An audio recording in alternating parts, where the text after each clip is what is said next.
नमस्कार मंडळी, आपल्या आध्यात्मिक मालिकेच्या अखेरच्या पण सर्वात सूक्ष्म आणि महत्त्वपूर्ण भागात आपलं मनपूर्वक स्वागत। ईश्वर म्हणजे काय?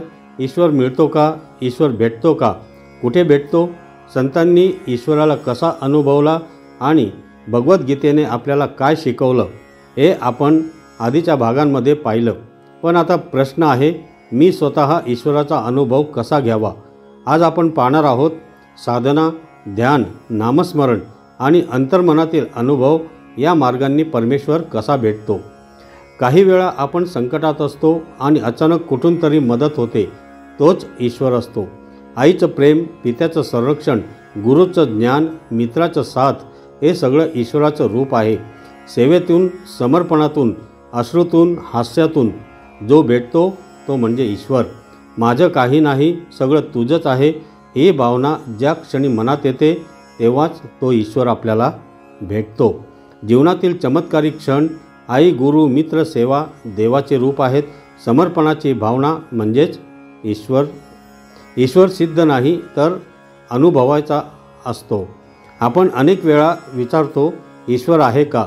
पण हे समजणं आवश्यक आहे की ईश्वर सिद्ध करायचा नसतो, तो अनुभवायचा असतो। तो तत्व आहे, पण भावना बनून आपल्या अंतःकरणात उतरतो।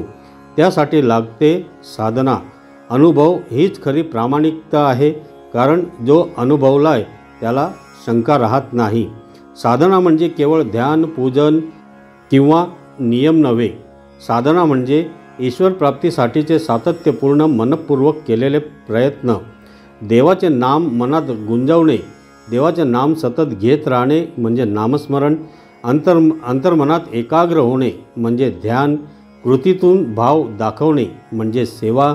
आत्मशुद्धीचा अभ्यास करणे म्हणजेच स्वाध्याय। साधना म्हणजे देवाच्या दिशेने चाललेली अंतप्रेरित वाटचाल। नामस्मरण म्हणजे सर्वात सोपी पण प्रभावी साधना। संत तुकाराम महाराज, संत नामदेव महाराज, संत एकनाथ महाराज, संत ज्ञानेश्वर महाराज यांचा अनुभव एकच सांगतो, नाम घे, देव साक्षात अनुभवाला येईल। आता पाहूया नामस्मरणाचे फायदे। नामस्मरणाने मनशांती होते, भाववृद्धी होते, अहंकाराचं लय होतं म्हणजे अहंकार नाश पावतो। अंतर्मनात राम, कृष्ण, हरी, विठ्ठला यांचं स्वरूप प्रकट होतो, म्हणजेच देवाचं स्वरूप प्रकट होते। राम, कृष्ण, हरी हे शब्द उच्चारले की अंतःकरणात पवित्र स्पंदन होतात।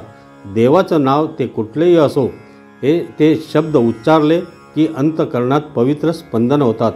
तोच तर ईश्वराचा पहिला अनुभव आहे। अंतर्मनाशी संधान म्हणजेच ध्यान।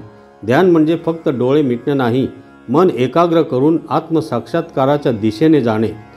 श्वासावर लक्ष केंद्रित करणे, मनातील विचारांचा प्रवाह शांत करणे, ईश्वराचं रूप, नाम किंवा प्रकाश मनात स्थिर करणे आणि मीपणाचा विसर पडणे आणि तेथेच आपल्याला ईश्वर भेटतो। हे आहेत ध्यानाचे टप्पे। आता ध्यानाचा अनुभव काय? तर दिव्य शांतता प्राप्त होते, अंतर्बोध होतो, अनाहत नाद म्हणजे नाद योग निर्माण होतो, आत्मदीप्ती, मी हे शरीर नसून शुद्ध चैतन्य आहे याची अनुभूती होते आणि ध्यान म्हणजे देहाच्या पलीकडे जाऊन दिव्यतेचा अनुभव घेणे म्हणजे ध्यान। कृतीतून ईश्वराची अनुभूती म्हणजे सेवा। सेवा ही एक साधना आहे, कारण देव सर्व प्राण्यात आहे। जेव्हा आपण निस्वार्थपणे दुसऱ्याची मदत करतो तेव्हा आपण त्यातील देवाचीच सेवा करत असतो। संत गाडगे बाबा झाडू घेतले, रस्ते स्वच्छ केले, कारण ते म्हणायचे हीच खरी ईश्वर सेवा आहे। सेवा करताना काय भावना ठेवावी?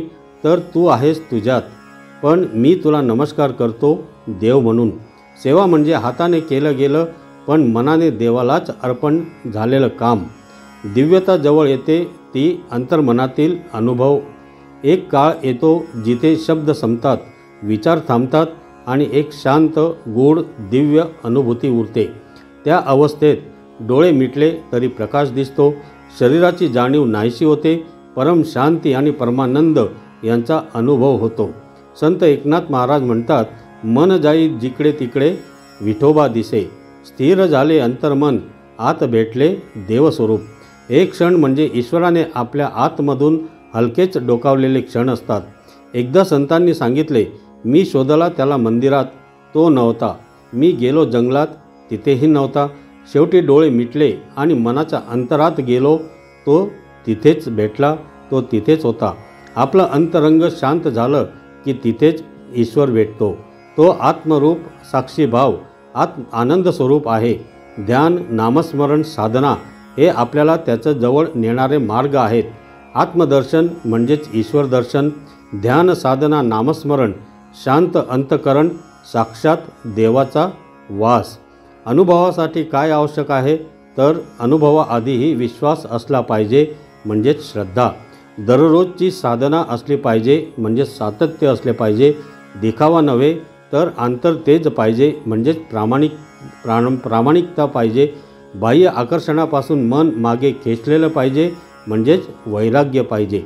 संतांची शिकवण काय आहे?